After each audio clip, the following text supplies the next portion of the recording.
Step up on the porch, do it now. This is our new simulator room. Show me your hand. It's a 180-degree view. This is a lot better than a one-screen system because you get a lot more of that peripheral. People can come at you from the side. Each officer is scheduled for at least 40 hours of internal trainings. We want to allow officers to build up a skill set so that they can go out and they can do it correctly out in the real world. So if they have to work through a thought process or some kind of a tactical skill, we want them to work through it in here versus out there.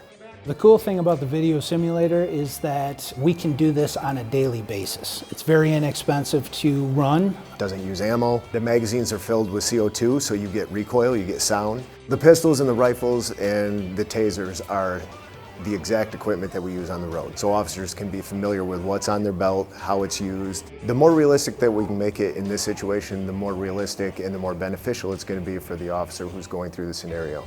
The instructors that are running the simulator have the opportunity at any time to change what the scenario is, depending on the actions of the officers. We're gonna get out here as soon as we can. They're not all shooting scenarios. They're not all use of force scenarios. They may be scenarios where the officer just talks through, de-escalates the situation. Could move to cover quicker.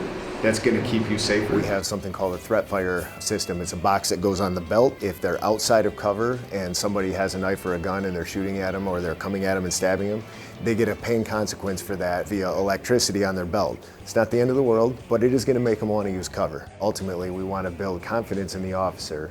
And a lot of that has, implications with if you're behind cover, you're going to make better decisions than if you're out in the open and just have a panic reaction.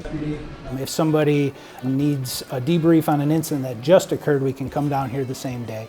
It's all set up for that. Another thing is if we have field training officers, new officers out of the academy, we can utilize this during their trainings, which we never have had the opportunity before. Are you okay, man? It allows us to run people through repeatedly until we get the desired response that we're looking for. You did a really good job of when the threat ended. During all our debriefs of scenarios, we go through what we observed as an instructor and also what the officer observed, just to get an explanation from them on why they used the force they did and if they believed it was justified and necessary.